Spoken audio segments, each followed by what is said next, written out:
Hello, আসসালামু আলাইকুম viewers. Euro Bangla news channel থেকে আপনাদেরকে স্বাগতম। আমি আক্তার হোসেন, ফ্রান্স থেকে।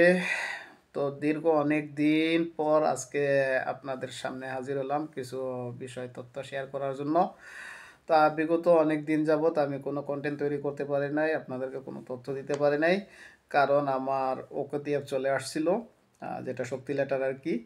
তো শক্তি লেটার আসার পরে মানসিকভাবে অনেক টেনশনে ছিলাম।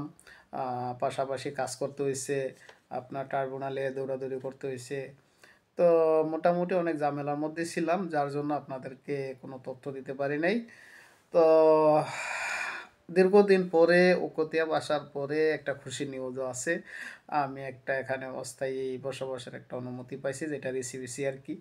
তো ওকতিয়াব থেকে কিভাবে রিসিবিসি পর্যন্ত পাইছি, দীর্ঘদিন ট্রাইব্যুনাল আদালতে দৌড়াদৌড়ি করার পরে উকিলের মাধ্যমে কিভাবে কাগজপত্রগুলা তৈরি করছি, কি কি ফেস করছি, এই বিষয়গুলো আমি কয়েকটা ভিডিওর মাধ্যমে আপনাদের সামনে তুলে ধরবো। আশা করে যদি এই বিষয়গুলো আপনারা দেখেন, একটু হলেও উপকৃত হবেন। আর একটা অনুরোধ থাকবো, যদি আমার চ্যানেলটা নতুন হয়ে থাকেন সাবস্ক্রাইব করে দেবেন। আশা করি এখন থেকে আমি নিয়মিত আপনাদেরকে প্রমাণসহ তথ্য দেওয়ার চেষ্টা করব আর কি। আর আরেকটা কথা বলে রাখি, আমিও কিন্তু ফ্রান্সে নতুন, 2 বছর প্লাস হয়েছে আমার। তো আমি আমার বিষয়গুলো আমি তুলে ধরি, যে আমি কি কি বিষয়গুলো ফেস করি। আমি কোনো আইনজীবীও না, আমি এই দেশের আইন সম্বন্ধে বেশি একটা ভালো বুঝিও না। তো যতটুক নিজের মাধ্যমে যেগুলো ঘটছে ঠিক সেইগুলো আপনাদের সামনে শেয়ার করার চেষ্টা করি আর কি। ভুল ভ্রান্তি হলে ক্ষমা সুন্দর দৃষ্টিতে দেখবেন। আজকে আমি আপনাদেরকে বলবো আমার ওপিটিএফটা কিভাবে আসছিল। তো আমি যখন ওফরাতে যখন রিজেক্ট হয়েছে আমার, তখন আমি সিএনডিতে অ্যাপ্লাই করছি। তো সিএনডিতে কিভাবে অ্যাপ্লাই করতে হয় এবং কিভাবে আপনার অটো রিজেক্ট থেকে বাঁচবেন, এই বিষয়টা আমি আপনাদেরকে আরেকটা ভিডিওর মাধ্যমে তুলে ধরবো। তো আমি যখন সিএনডিতে অ্যাপ্লাই করছি, সিএনডিতে অ্যাপ্লাই করার পরে আমার ওখান থেকে রিজেক্ট আসে। ওখান থেকে রিজেক্ট আসার 2 মাস পরে আমার একটা চিঠি আসে, মোটামুটি 2 মাস এরকম। তো চিঠিটা আপনার রেজিস্ট্রি করা থাকে, এরকম একদম রেজিস্ট্রি করা। এই চিঠিটা আপনি লাপোস থেকে আপনার রিসিভ করতে হয়। তো চিঠিটার ভিতরে আপনার প্রায় 5 পেজের একটা ইয়া থাকে, লেটার থাকে, যেখানে আপনার বিস্তারিত সব কিছু লেখা থাকে আর কি। তো প্রথম পেজে আমরা যে বিষয়টা দেখলাম, প্রথম পেজে আপনার কত তারিখে আপনাকে ডিসিশনটা দিছে, ডেট, এবং এটার বিস্তারিত এখানে লেখা আছে, যে বিষয়বস্তুটা আর কি, ভিতরে কি কি বিষয়ে আলোচনা করছে, কি কি আইনের দ্বারা আপনাকে দেশ থেকে চলে যেতে তারা ইয়ে করছে, এই বিষয়গুলো এখানে প্রথম পেজে তুলে ধরছে আর কি। তো দ্বিতীয় পেজে আমরা যে বিষয়টা দেখতে পাচ্ছি, দ্বিতীয় পেজে আপনার আছে, দ্বিতীয় পেজের অপর পৃষ্ঠায় আছে যে কোন কোন আইনের দ্বারা ওরা এই ডিসিশনটা নিতে চাচ্ছে আর কি। তারপর আপনার ডিসাইড আপনারা দেখতে পাচ্ছেন কিনা, ডিসাইড তারা কিভাবে আমার এই বিষয়টা ডিসিশন নিছে 6টা আপনার দ্বারার মাধ্যমে, 6টা ধারার মাধ্যমে এই ডিসিশনটা তারা নিছে আর কি, যেটা এদেশের আইন অনুযায়ী। তারপর আপনার পরে আপনার আরেকটা পেজে আপনার আছে যে আপনাকে কি কি ওরা সম্মতিক্রমে এভাবে ডিসিশনটা দেওয়া হয়েছে, এই বিষয়গুলা। তো মেন যে বিষয়টা দেখতে পাইছি এখানে, আপনার মেন বিষয়টা হচ্ছে এখানে আপনি কতদিনের পরে, কতদিনের মধ্যে আপনার অ্যাপ্লিকেশন করতে পারবেন ট্রাইব্যুনালে, এবং আপনার আর কি কি অধিকার এই দেশে আছে, এবং আপনি যদি এ দেশ থেকে চলে যেতে চান কি কি অধিকার আছে, এই বিষয়গুলো এখানে তুলে ধরা হয়েছে। তো ট্রাইব্যুনালে আমি আমি নিজে অ্যাপ্লাই করছি 15 দিনের মধ্যে। আমি সরকারি উকিল নিয়েছিলাম। তো সরকারি উকিল নেওয়ার পরে ট্রাইব্যুনালে আমার অ্যাপ্লাই করা হয়েছে আমার শক্তির বিরুদ্ধে। তো শক্তির বিরুদ্ধে যখন ট্রাইব্যুনালে অ্যাপ্লিকেশন করছি, আমার উকিল আমার কাছে জানতে চাইছে যে তোমার আর কোনো ডোসিয়ার চালু আছে কিনা। কারণ এখানে আমার লেখা আছে যে আমার কোনো ডোসিয়ার চালু নাই, বিদায় আমার ফ্রান্সে থাকার আর কোনো সুযোগ নেই। তো যার জন্য আমার 30 দিনের মধ্যে এই এই দেশ ত্যাগ করতে হবে। তো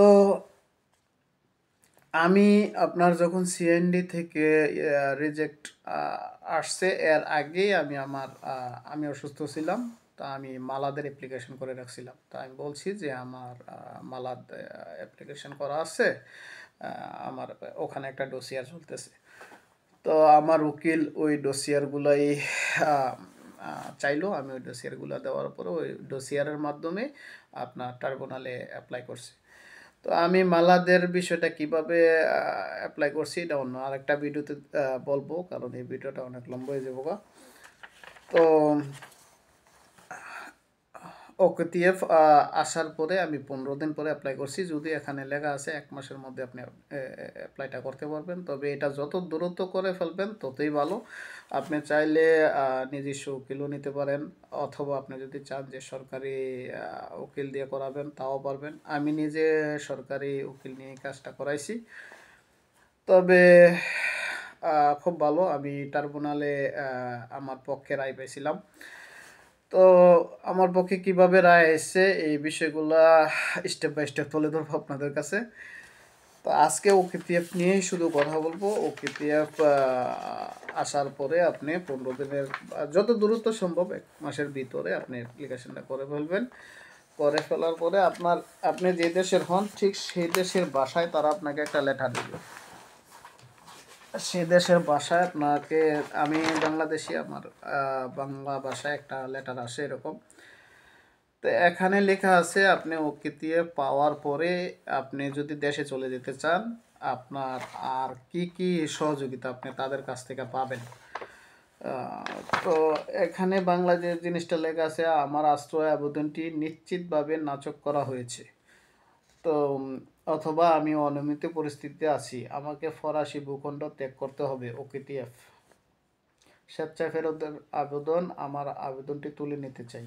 এই 4টা বিষয়ের উপরে এখানে একটা ইয়ে আছে। আপনি যদি বাসা না থাকে তাদের একটা বাসায় আপনারা যদি দেশে চলে যেতে চান তাদের ক্যাম্পে থাকতে পারবেন, এবং আপনাকে আর্থিক সহায়তা করা হবে। যদি আপনি স্বেচ্ছায় দেশে চলে যেতে চান তাহলে আপনাকে একটা আর্থিক সহযোগিতা করা হবে জনপ্রতি 25 ইউরো থেকে 56 ইউরো পর্যন্ত। তারপরে আপনার ভ্রমণের জন্য একটা টিকিট তারা ব্যবস্থা করে দিবে, এবং প্রিফিক্সের নিজের দেশে পুনর্বাসনের জন্য, আপনার দেশে পুনর্বাসনের জন্য 650 ইউরো পর্যন্ত আপনাকে সহযোগিতা করতে পারে।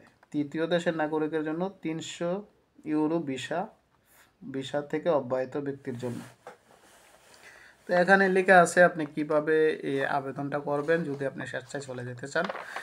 আর যদি আপনি চলে যেতে না চান, অবশ্যই আপনাকে ট্রাইব্যুনাল করতে হবে অথবা আপনার রিএক্ট জমা করতে হবে। তো একটা ভালো উকিলের সাথে আপনারা পরামর্শ করবেন। ওকেটিএফ আসার পরে তত বেশি ঘাবড়ানোর কিছু নাই। ওকেটিএফ আসার পরে ঠান্ডা মাথায় কিভাবে করলে ভালো হবে একটা উকিলের সাথে পরামর্শ করে তারপর আপনি কাগজপত্র কিভাবে করলে ভালো হবে আপনি পরামর্শ করবেন। কারণ ওকেটিএফ বিষয়টা আপনি যদি ঠান্ডা মাথায় হ্যান্ডেল না করেন তাহলে কিন্তু আপনার এই কাগজটা যদি কার্যকর হয়ে যায়, আপনার পুলিশে দলীয় ঝামেলা পোহাতে হবে। তারপর আপনার এই ইয়েটা আপনার প্রায় আমি যতটুকু জানি 18 মাস না 1 বছরের মতো ইয়েতে থাকে। ততদিন পর্যন্ত আপনি কাজের মাধ্যমে কোনো কাগজ জমা দিতে পারবেন না, যতদিন এটা অটো ক্যান্সেল না হবে।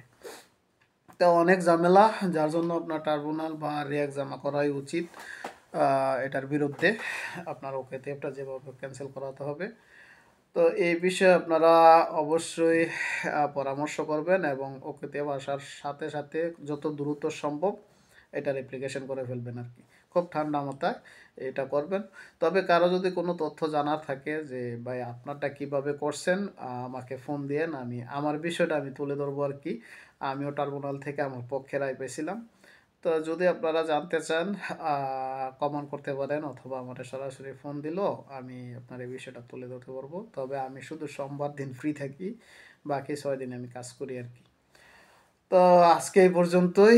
ওকেটিএফ নিয়ে যাদের খুব বেশি টেনশন, টেনশন করবেন না, ঠান্ডা মাথায় কাজগুলো করবেন। আসসালামু আলাইকুম, আল্লাহ হাফেজ।